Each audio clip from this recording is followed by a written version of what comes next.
So most people, when they think about the Gettysburg campaign, they don't realize that the Confederates didn't come to Gettysburg with the intention of being in Gettysburg. Prior to the battle, it was actually the Pennsylvania campaign. The Army of Northern Virginia were trying to come up into Pennsylvania during harvest time to try to resupply the Army and take some of the strain off the farms that were down in Virginia. So when the troops were coming through Pennsylvania, they would find green corn, or they would find orchards that had, not necessarily ripe fruit, but they would, be taking cherries off the cherry trees, or, peaches off the peach trees, or any other kind of fruit or wildlife or vegetation that they could find. The Army marches on its stomach, and that was one of the reasons why they came into Pennsylvania. How many of this y'all, or the three of us? Okay.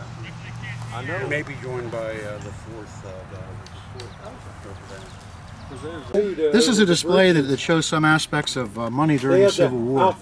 And one of the stories of Civil War money is the disappearance of coins, for a number of reasons. In the South, they never had the bullion or the metal really to produce coins, so they went to paper pretty early.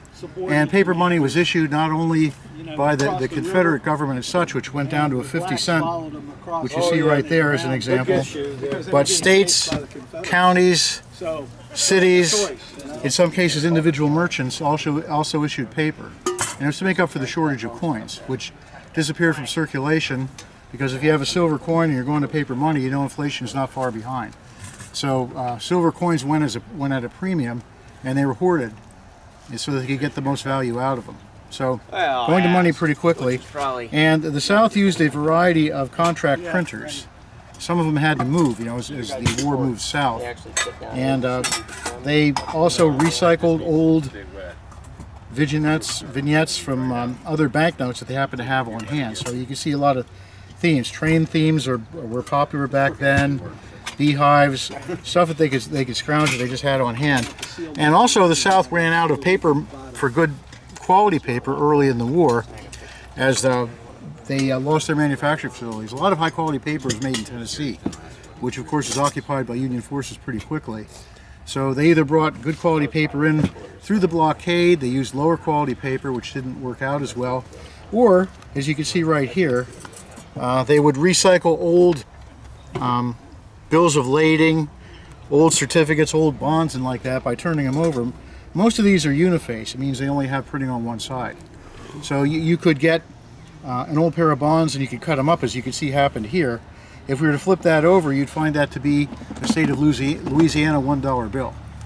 So by recycling old bonds and things like that, they could get high quality paper and reuse it. United States based their initial issue of paper money on postage stamps, because there's a familiar symbol for people.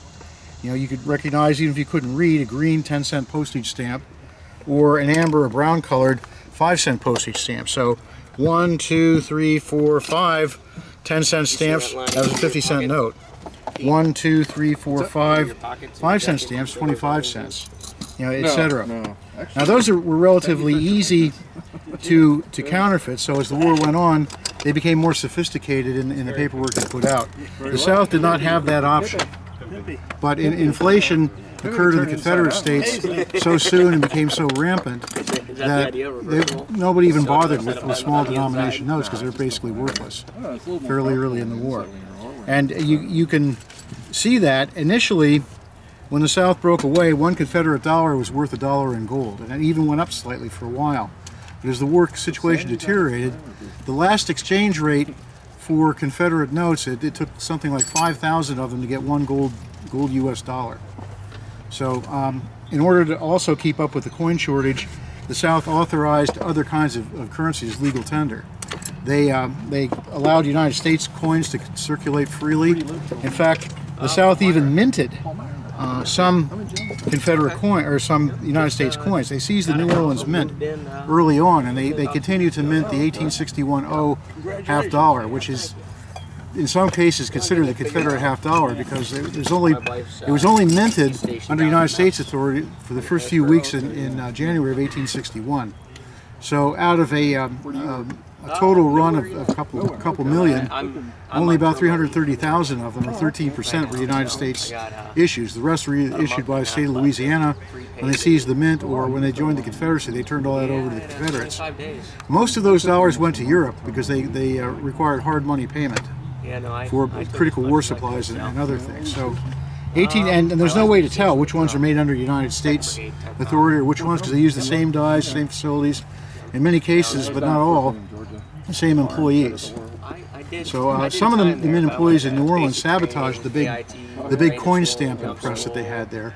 So they had to drag out and use an earlier one. It was a smaller one, and it was less efficient.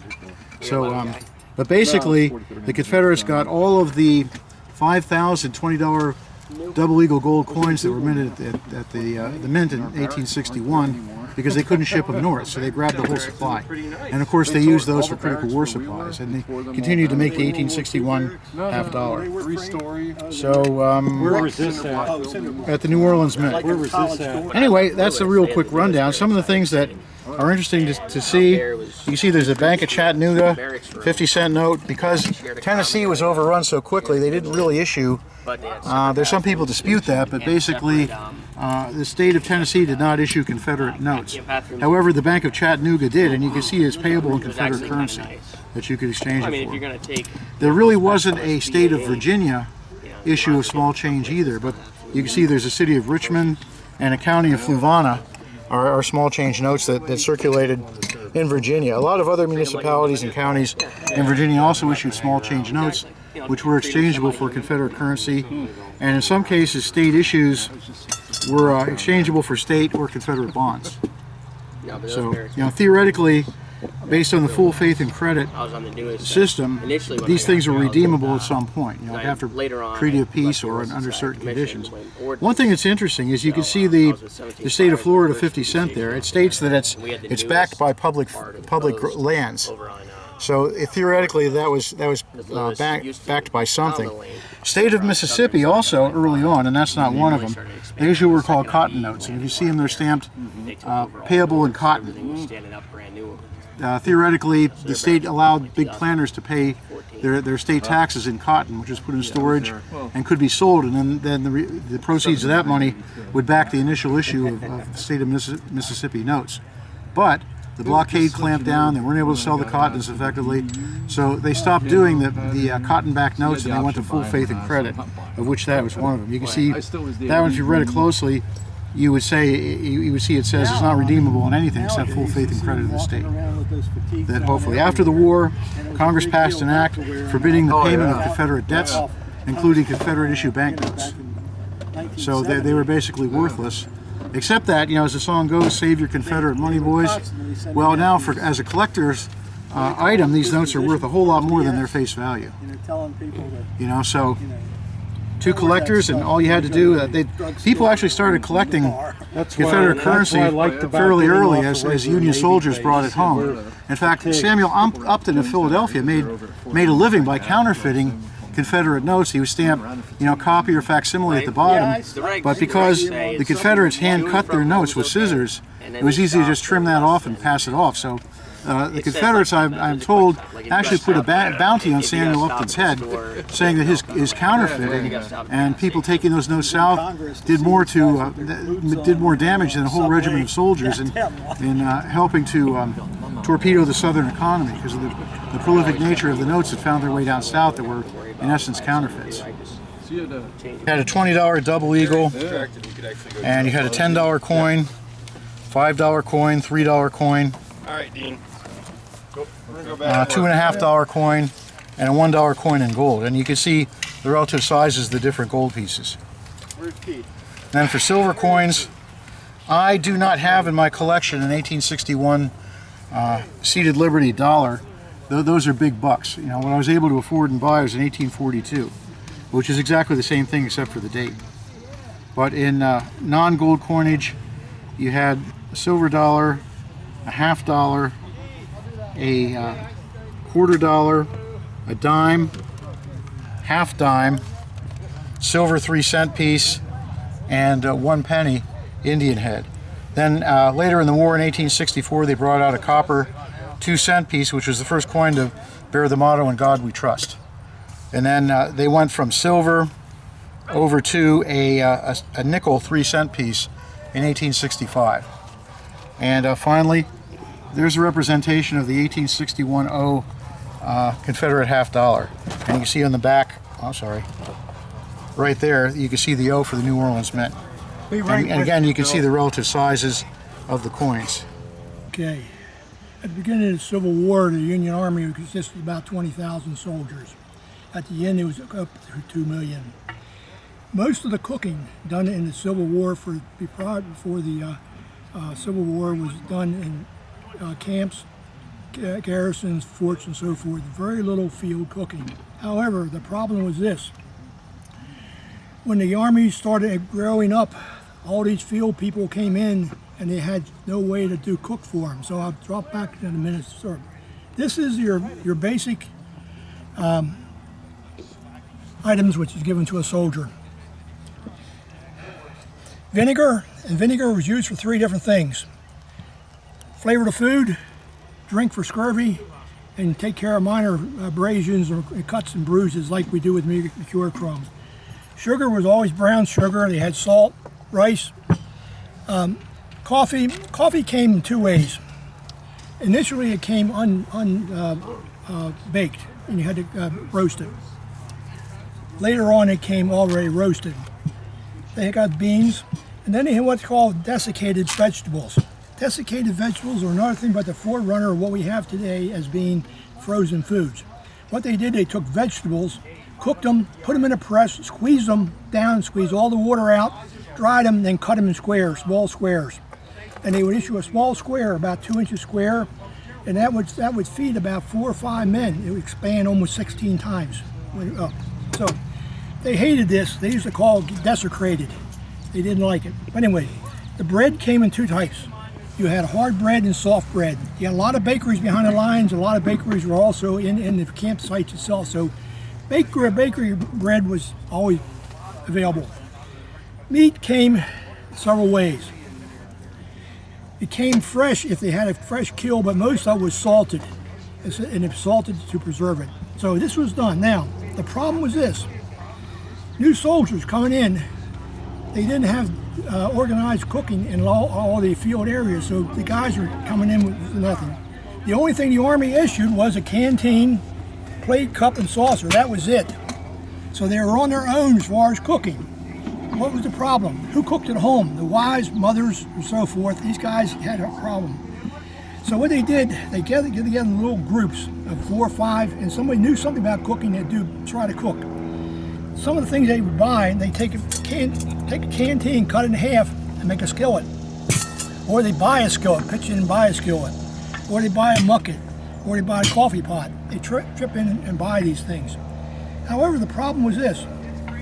They still weren't feeding correctly. So the Army of the Potomac, which was the Union Army, big army, said, we got to do something. This is about 2-3 months in the war. So they asked a guy named Sanderson, Captain Sanderson of the Sanitary Commission, to go out and look and see what he could do. He had experience in hotel management and so forth, so he had a little bit of idea. He went out and saw what was being done. There were a few outfits that were doing organized cooking to some degree, but they were limited. So he came back and he put together this brochure. And what this brochure does, it explains how, first of all, how to prepare fires for cooking, how to prepare the food, and some of the meals, okay? The Southern Army had the same problem. So they went and did something else. So what the Southern Army did, they stole their information, or got it from other areas. They went to England. And in the Crimean War, there was a famous nurse by the name of Florence Nightingale. So they took a lot of essays from her and put together in this book, along with other cooking memories and so forth. That's how you put their thing together. Now, with that said and done, you now had the Quartermaster's Corps said, look, we got to do something. So what they did, they established the position of cook major. And he was a regimental area. He had experience in cooking, so forth, so and he was in charge of cooking for his regiment. And the regiment usually consists of several companies. He's got 2 volunteers from each company to assist him in cooking. Now, what the quartermaster school did, they gave them some cook. Yeah. Okay. The pot there, you see the big pot there. They gave them a two and a half, 3.5, and 4.5 gallon pots, 2 each. They gave them a mess pan, which you see hanging there. But that was all. The guys are still on their own. So the companies themselves started buying equipment for themselves. That sure is a mystery. They bought That's larger the pots. second one that's 6, 8, and 10 it's been gallon locked pots. since You I can see on the carried it easel, out of you'll the see house, them so there. And It's what got to they be up did there somewhere. was then got pretty well organized on cooking. But the problem was this: when they go on marches, what did they do? They couldn't carry all that equipment with them. But the individual about the soldier size could of a carry a $50. fry It's got pan a and so seat of forth with Liberty them. on it. So when they went on 1861. marches, this is what they carried with them. They were given maybe flour, maybe beans. They were different coffee and sugar.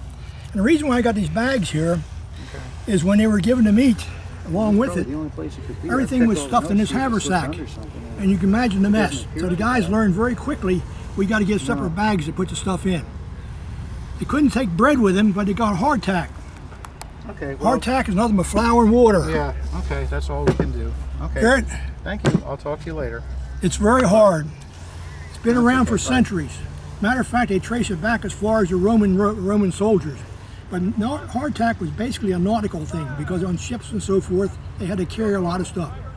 The problem with hardtack was this: once it got wet or mildew, it got wormy. So the guys had a real problem with that. The only two ways you eat hardtack was breaking crumbs, putting in coffee, or fry and seal it in grease. You get the worms out of it, they drop in the coffee and skim the worms off. There's 2 books, very good, written on soldiers' life in the Civil War. Hardtack and Coffee, which is the Union, and Company Act, which is the Southern. This is online. If you ever want to go on the internet, you can bring it up. But this guy really explains of how it's done, how they eat. Okay? You got it? Okay. With that said and done, the armies ate fairly good. The food was not that good. As you know, there's several thousand, 100,000 of them died with diseases and so forth. A lot of it came from ill preparation of food. But anyways, that's the story of the food. Very quick story for you.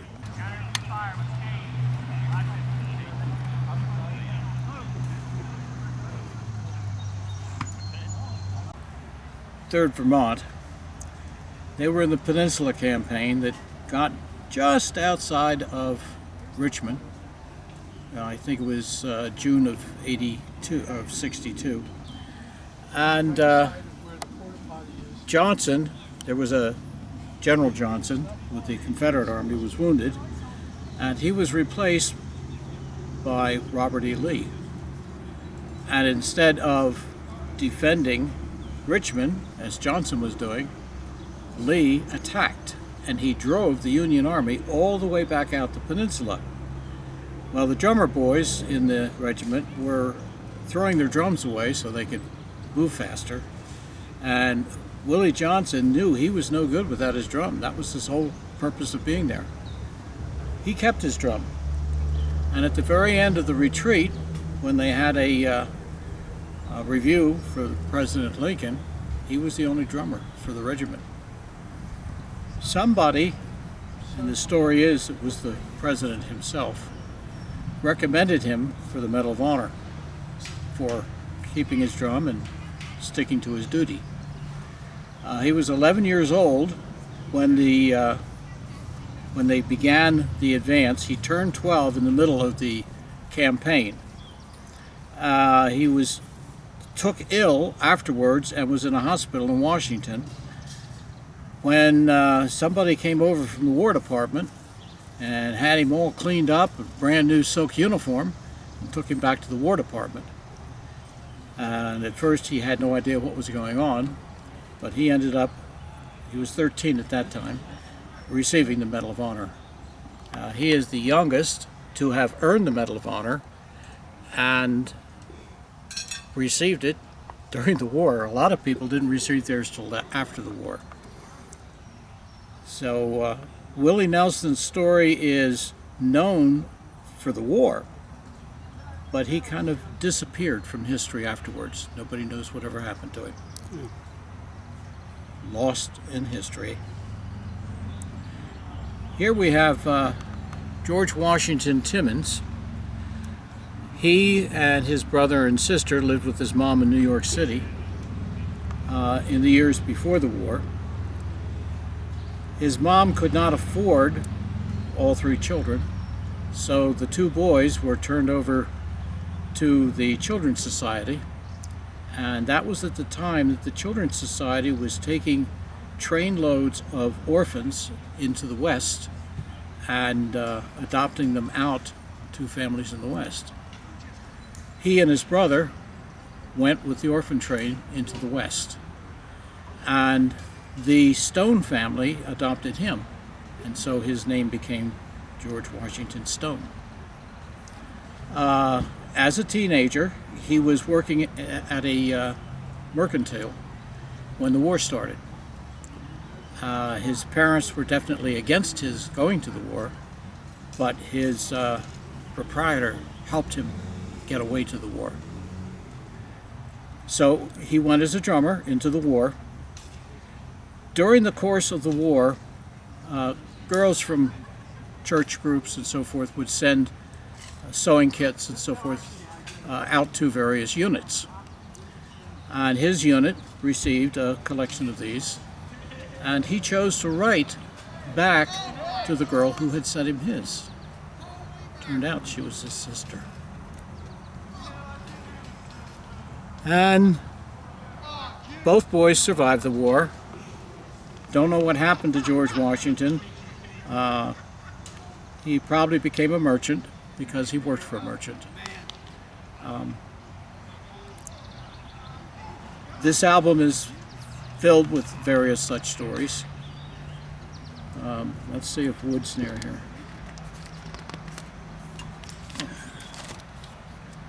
David Wood, 10 years old. His father was a cavalry commander, and he told his son, definitely you are not going to the war. So when his father was on a long expedition with his unit, one day there was a commotion at the back end of the line. So he rode back the line, and his men were making an attempt to keep him from going back there. Turned out David was at the back end. He had run away, but he had run away to his father's unit. And his father said, "You're not going to stay home, are you?" He said, "No." So he put him on his staff. It was better than having him run away to somebody else and not knowing whatever happened to him. And so David became a staff aide, but from his uniform, it looks like he has a lieutenant's uniform anyway. So he took advantage of his time. He got some lemon extract and made lemonade, sold it, took the money, bought real lemons, made real lemonade, sold that, took the money and started buying sweetmeats and canned meats and other things that the troopers wanted to buy from him. And in the end, he created his own sutlery business. He was able to persuade the general to give him an ambulance wagon to carry all of his stash, and made over $2,000 in the course of the war. Future entrepreneur, David Wood.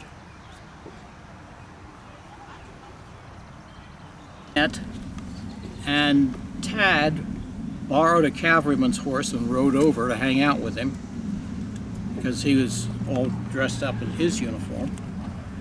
And then when everything was over and it was time to go back to the White House, Dad said, "Time to go home." He said, "Not without Gus." And Lincoln said, "No, he has his responsibilities." But his general said he has a fortnight leave. So he spent the next month at the White House with Tad. And in his journal, he writes about one rainy day when they were stuck in the building, and Tad got an axe out and started hacking away at the banister. And so when his father found out about it, he took him into his office and showed him his sword and told him about the Indian campaign he was in. Never said a word about the damage they did. Two of them hung out in the theater with John Wilkes Booth at some point. But they had the run of Washington for that month. They never met again. Once he went back, that was it.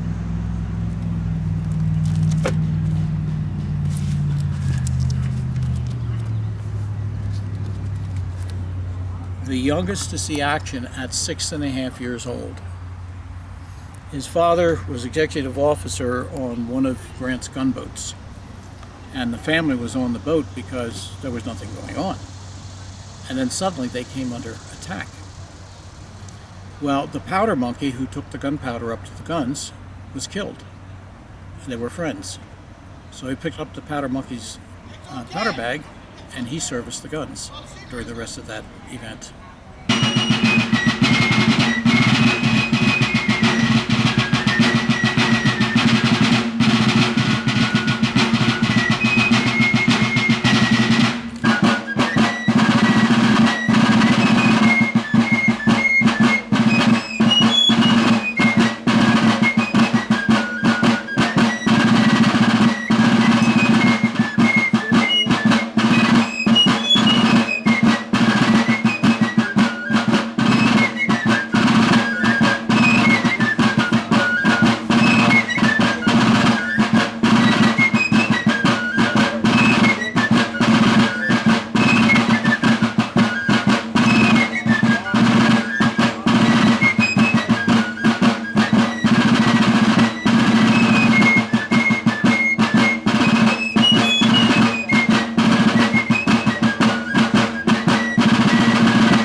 The mill here was built in 1797. The two brothers, the Shriver brothers, did the house and the mill at the same time. The mill consists of about 100,000 brick, which are made right here on site. And they also contracted with a local millwright to build the mill machinery, and it followed the methods that are employed by a machine invented by Oliver Evans called an Evans automated mill. So that particular type of milling process got the 3rd U.S. patent ever issued in the United States. What I'm going to do here shortly is turn the mill on for the folks down below. The stones are French burr stones, freshwater quartz that are very hard, very durable, and really the best for grinding wheat in a big merchant mill like this, which had the capacity at the time to produce about 10,000 pounds of flour in a day. By producing that volume, what would be happening is the flour would be put into barrels like the ones back here, the 196-pound barrels, and then shipped to Baltimore, put on board vessels going to Europe. So we were dealing with international commerce at the time. This is dependent upon the water wheel, and that's the large wheel that you see on the side of the building. And as the water wheel is engaged, as you see now, it turns the large outer wheel, and the box of it then interface with this device right here that has a place where it engages between the spacers between all of that. And then you see the grinding stones are turning, and then of course the cornmeal is coming out.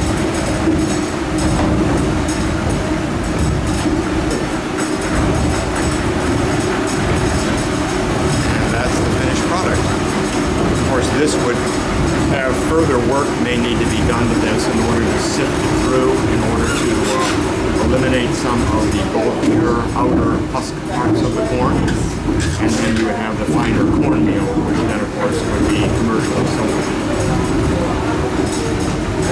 This is the U.S. Sanitary Commission. And do you know anything at all about the U.S. Sanitary Commission? Yes? No? No? The U.S. Sanitary Commission was the only private agency funded, or I'm sorry, not funded, but supported by the federal government. And after the firing at Fort Sumter, women, wanted to know what they could do to support their boys in blue. And what they did is they were packaging and sending things to the various troops, to their units, because it was the states had to muster. And when they were sending things to their boys, oftentimes they were sending things that they didn't need. Maybe they were sending socks when what they really needed were shoes. Or they were sending foodstuffs. And the problem with that is the foodstuffs weren't getting to the troops on time, and they were rotting and spoiling on the trains or at the depots. And so a lot of waste going on.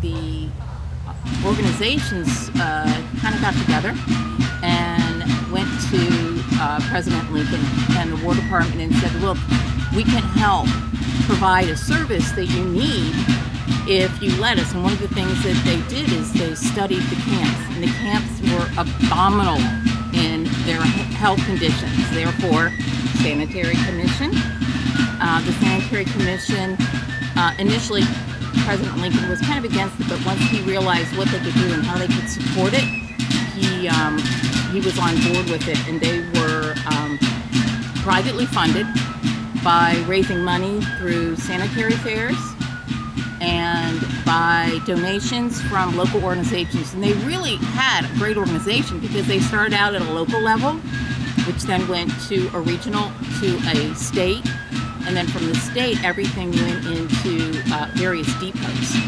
And then they were able to quickly mobilize and send what was needed, because if you're ever familiar with government agencies and working with, okay, then if you work for a government agency, you know how it is. Everything has to be requisitioned. It has to go through several channels, and it takes forever to get anything. Well, the commission was able, with their inspectors in the camps, to be able to say, hey, we really need to have these medical supplies, or we need this kind of foodstuffs, or we need this.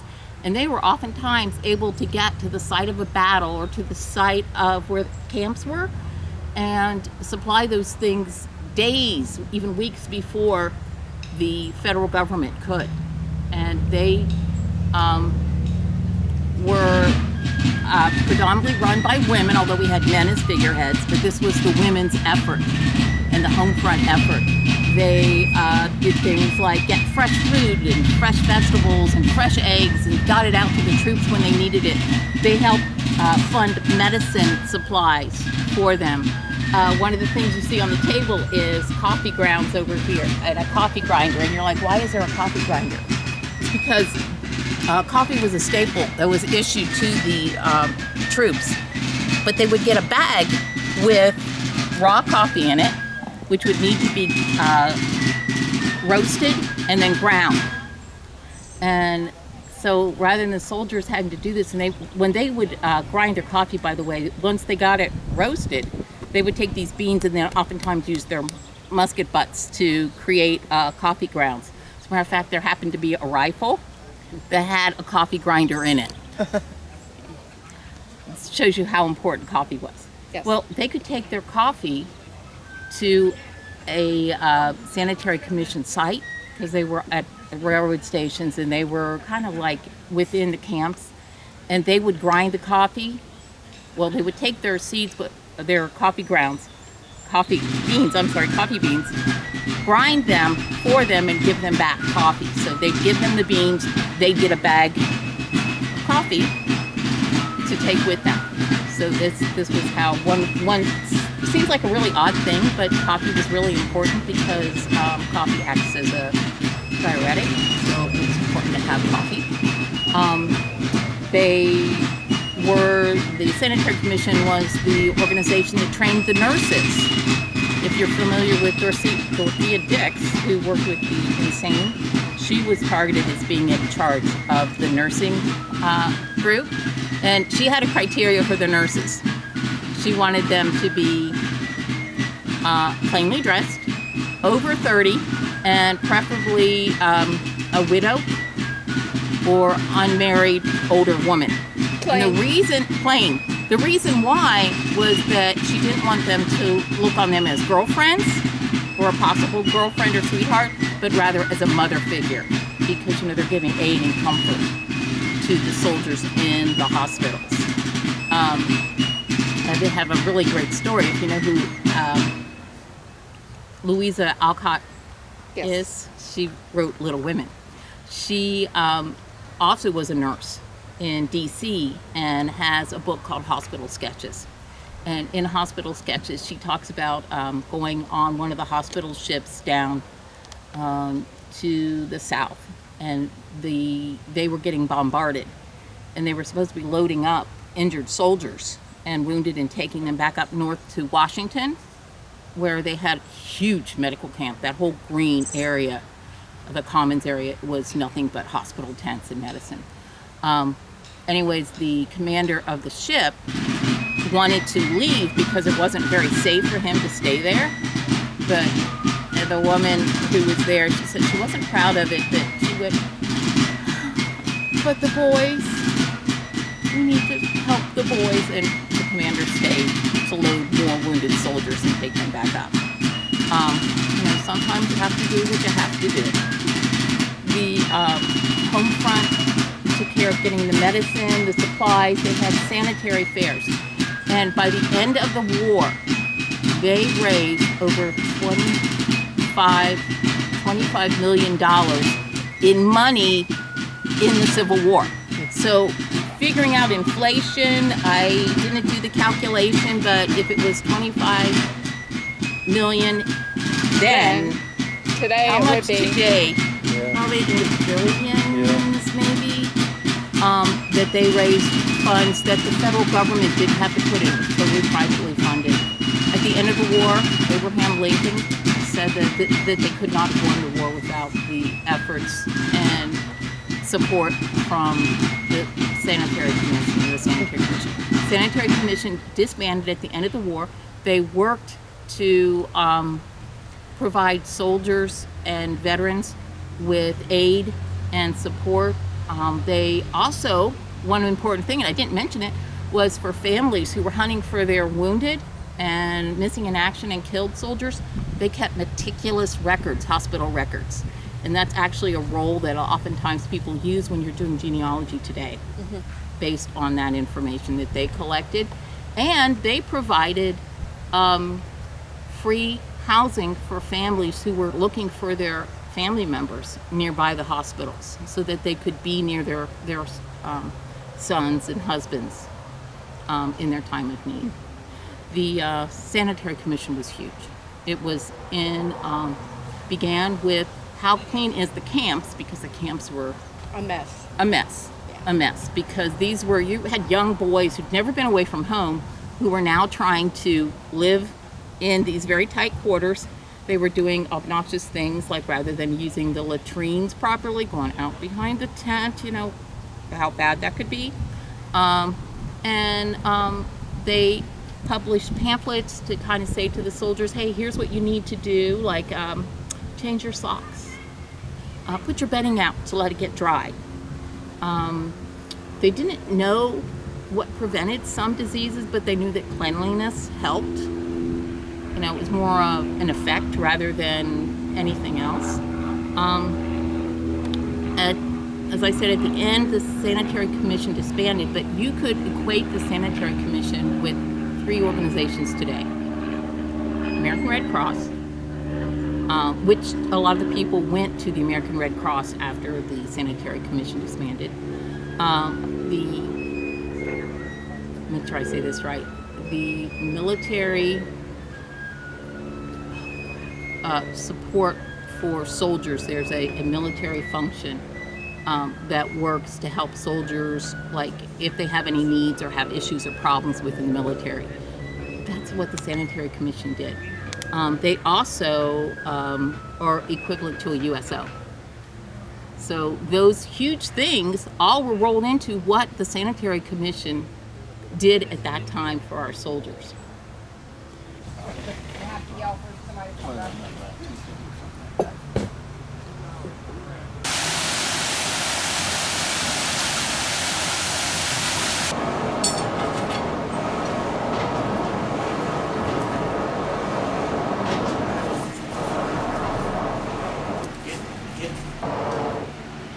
better. Be better if it wasn't sparking.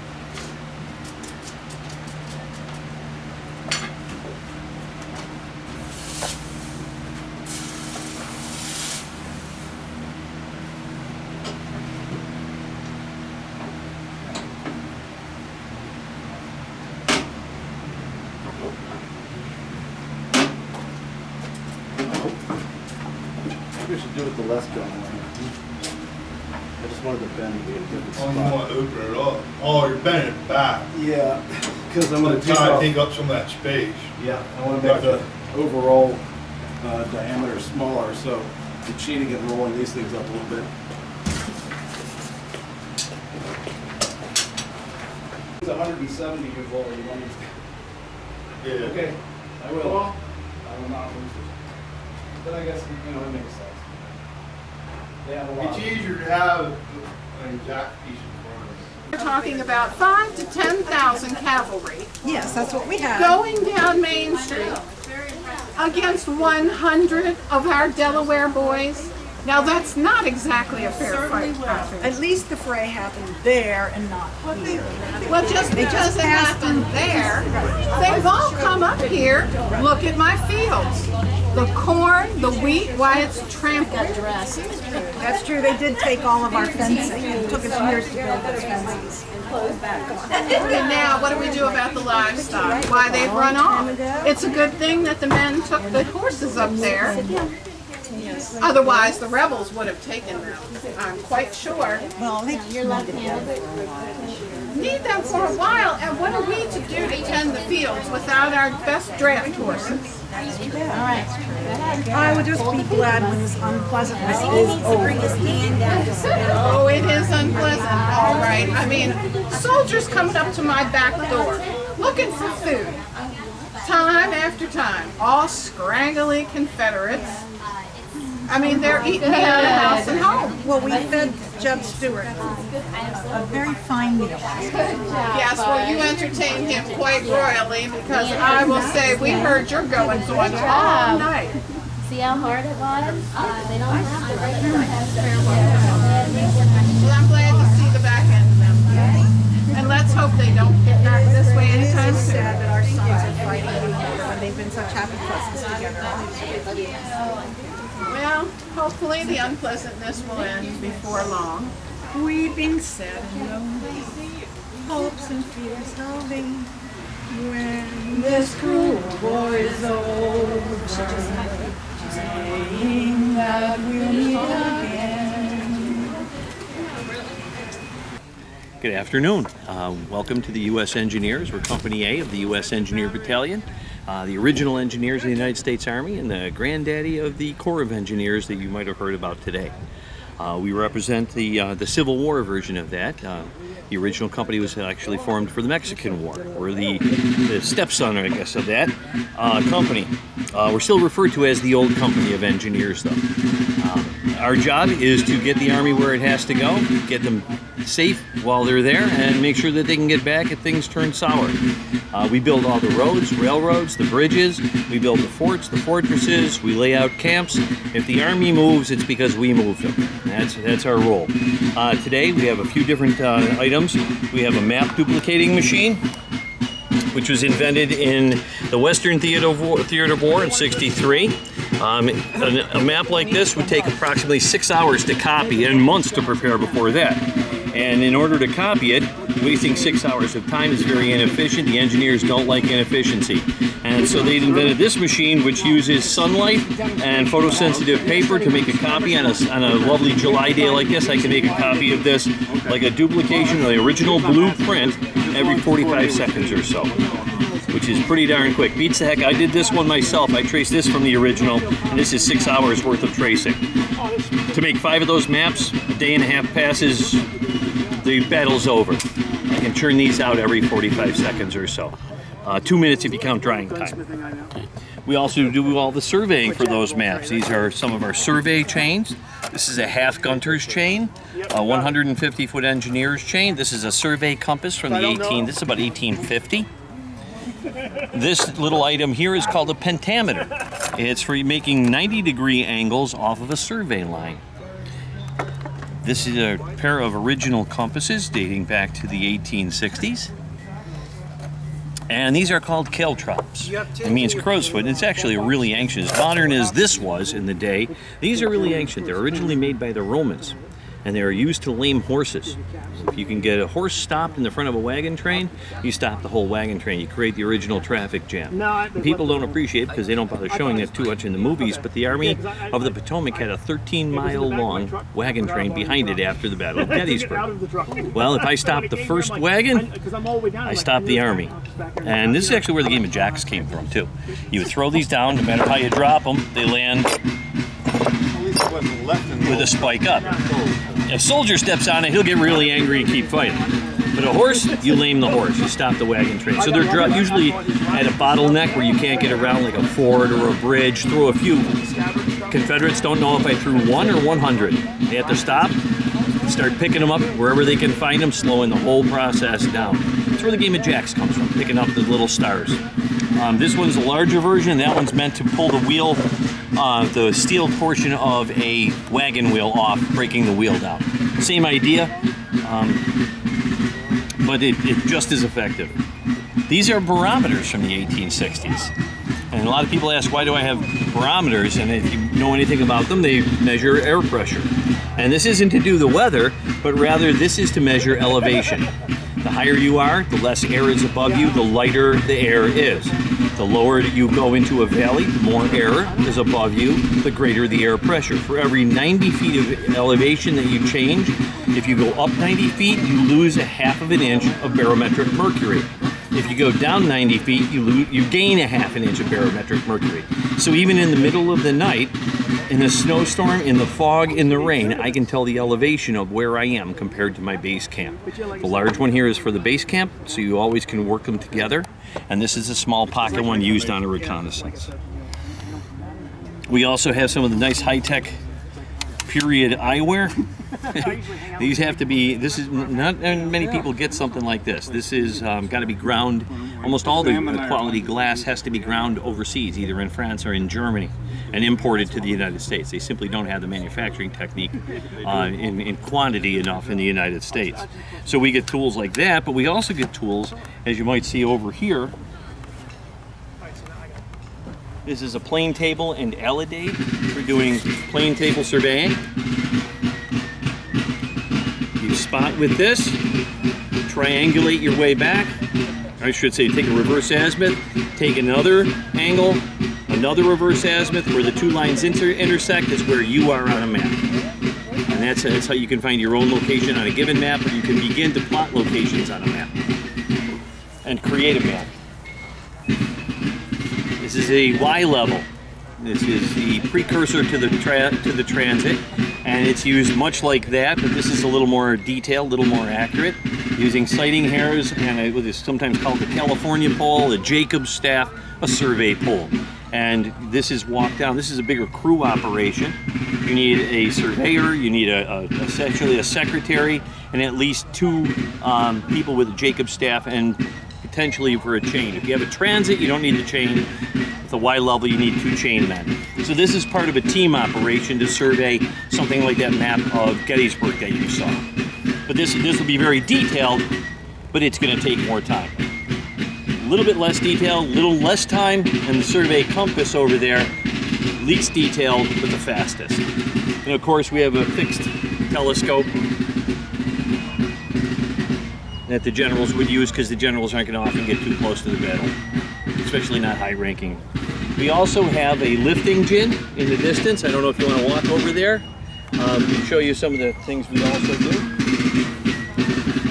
This is a lifting gin, a lifting tripod in this case. There are also 2-pole ones called a shear and a single pole called a swing derrick. And these are used to lift heavier than people type items. We had initially planned on lifting the barrel off of that Parrott rifle, but unfortunately, because we were traveling, we couldn't bring lumber long enough to get the cannon underneath. We needed longer than our trailer would hold. So we built this one as a demonstration, but using straightforward block and tackle to create a support for the extra weight and reduce the the energy required to lift it. We could take a 900-pound barrel and lift it. Three guys could lift it pretty easily with a derrick like this. We also do lifting shears, as I said, and single pole derricks. But for this weekend, our main purpose was to demonstrate the block and tackle with this. Along with all of that, we have the entrenching tools and all the digging tools, because trench warfare is a key part of the Civil War. It's not just First War.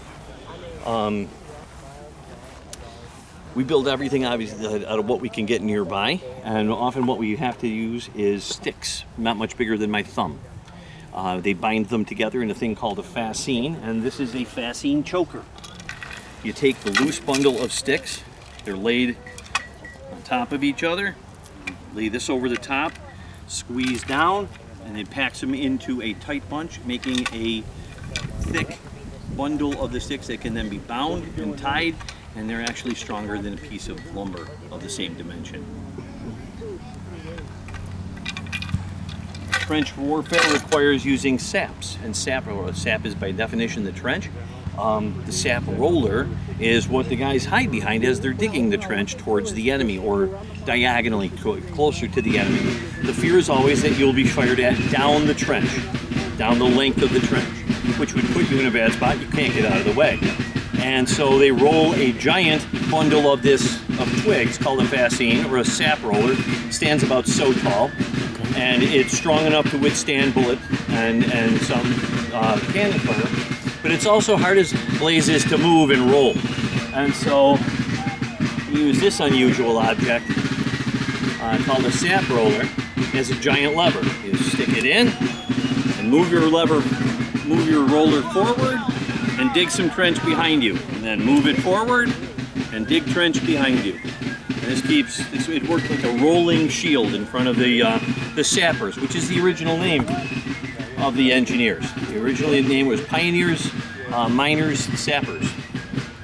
And pioneers were the guys who built roads and breached obstacles. Miners were originally the guys who dug underneath castles. Then it was be filled with gunpowder and blow up a wall of a castle. Hence the miners, and sappers, trench warfare. And later on they had pontoneers, which are the guys who build pontoon bridges. The engineers built some amazing bridges. They built a 2,100-foot bridge over the James River in 8 hours. A floating bridge in 8 hours. That's a half a mile practically a bridge. Wow. In 8 hours. And they also built a 780, nearly 800-foot long timber trestle train bridge in Whiteside, Tennessee in just over 8 days. Wow. They cut down 5.1 million board feet of lumber, place it, and have a train rolling across the bridge in 8 days. You couldn't get permission from the EPA to put it in 8 days now. And that's why the engineers have a reputation for arrogance. Well, when you can do that, it's like being Tom Brady. You might not like me, but look at the rings. Well, you may not like when the engineers are arrogant, but we built the 2,000-foot bridge, and we built the 780-foot bridge, and those kinds of things. So they have a right to brag, I guess, if you can put it that way. We do all the mapping. We even do cellular navigation, or celestial, I should say, not cellular. Celestial navigation using the stars and a sextant. So you name it. If it was built, bridged, railroaded, or fortressed, we did it. And that's the engineers. And they were the elite of the United States Army then. They're elite still today. Only the very top members of the graduating classes of VMI, West Point, Citadel, and institutions like that even stood a chance of getting in the engineers. All of our officers have to have an engineering degree and pass an engineering test. This is at a time when most people didn't even go to school past the 6th grade. So you can kind of see where they got that arrogance from, even to start. And then they turn around and accomplish those kinds of bridging. Pretty good. So, thank you. I appreciate you coming out today. And I hope it was interesting. And if you have any questions, please reach out. Apparently there's been a lot of suburban development. So, and It flooded. It was a series of long rain. It on overnight, Saturday into Sunday, about 2 a.m. I'm camped out over there with those guys across there, and we hear this commotion. And I look out, and the cars are bugging out, and there's about 4 to 6 inches of water. Right From that way. So I've heard thunder from that way. the Pipe Creek goes all the way around here, and the mill race filled up. And we were on the other side of the mill race. We discovered that this side of the mill race is about 6 inches lower than the other side. So as the mill race filled up, it was also coming over the mill race out into here. So they had this whole plain was covered with water. That's what she was saying. Yeah, and She then told us her name back there. it's probably Sherry. Sherry, not Sherry. Yeah, Sherry Hartman. Guess there wouldn't be good crabbing when it fills up. So yeah, they found all sorts of stuff people left behind, you know, cooking grates and stuff, because they just didn't get this dark in the middle of the night and already stuff underwater. So yeah, I mean, when you go to bed tonight, I mean, if it's still pouring down, Steve said he's gonna fire 3 shots and a bullhorn to go around letting people know. So that was actually a nice experience. That's what she said. If it's going to get really bad, we'll go around and fire 3 shots in the bowl. Yes. Good. Okay. She did tell us that. Yeah, there was, so the year after that, there was a real heat problem. There was a brownout in the area. The EMS that we would have had on site couldn't commit because there were so many other people going down for UDOT in the civilian world. And then last year with COVID, of course. So this year we're trying to figure out after all that, coming out of all that, what to do this year. We're not doing, not doing the skirmish because we didn't know